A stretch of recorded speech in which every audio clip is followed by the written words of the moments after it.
Chapter 22, Tennessee Volunteers. The NADF is approximately 10 minutes out, sir. Come on, GSA. Where are you? The commanding officer muttered under his breath. Sir, 3 NADF drones just dropped off the screen. Where did they go? I believe it is the GSA, sir, another analyst exclaimed. They came in so low we didn't see them. And neither did the NADF, said the commanding officer, getting closer to the large radar tracking screen.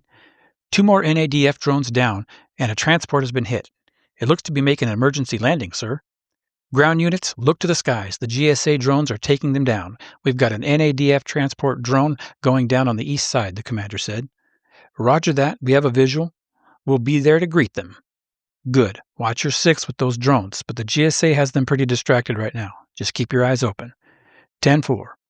The air battle lasted little more than half an hour. The NADF lost 3/4 of its combat drones, 3 troop transport drones, and decided to break formation and retreat with the balance of their force before they lost any more.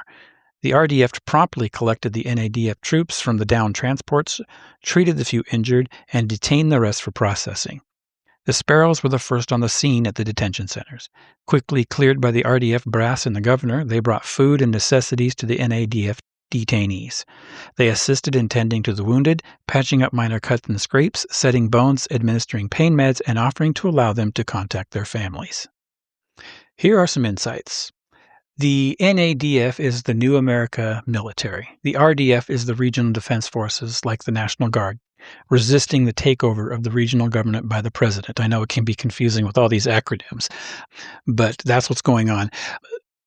The one thing that might be difficult to understand is the GSA. GSA stands for the Gulf States of America. That is the neighboring region. Okay, so the New American Defense Forces are attacking the Appalachia region, and next to the Appalachia region is the Gulf States of America region, and the Gulf States of America have actually lent air support to help Appalachia defend itself, which was something the New American Defense Forces were not counting on, and it repelled them.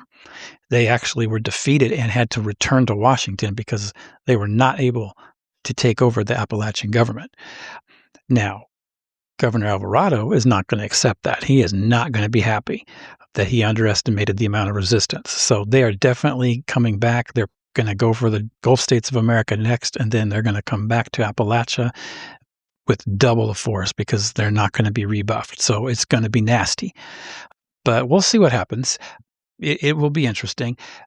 And a little hint about what the Sparrows are doing right now. You know, the Sparrows are people who have an ideology. They're not a military force. They're nonviolent.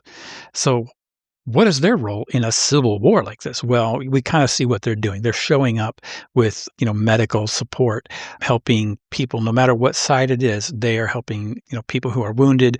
They're bringing food. They're helping them contact their families, and they're not discriminating based on what side they're on. They're literally coming to help people no matter who they are. So that is sort of the niche that the Sparrows have found to play a part in during this conflict. So stay tuned for chapter 23. Let's see what happens when the New America government comes to try and take over the Gulf States of America. Let's see if it works.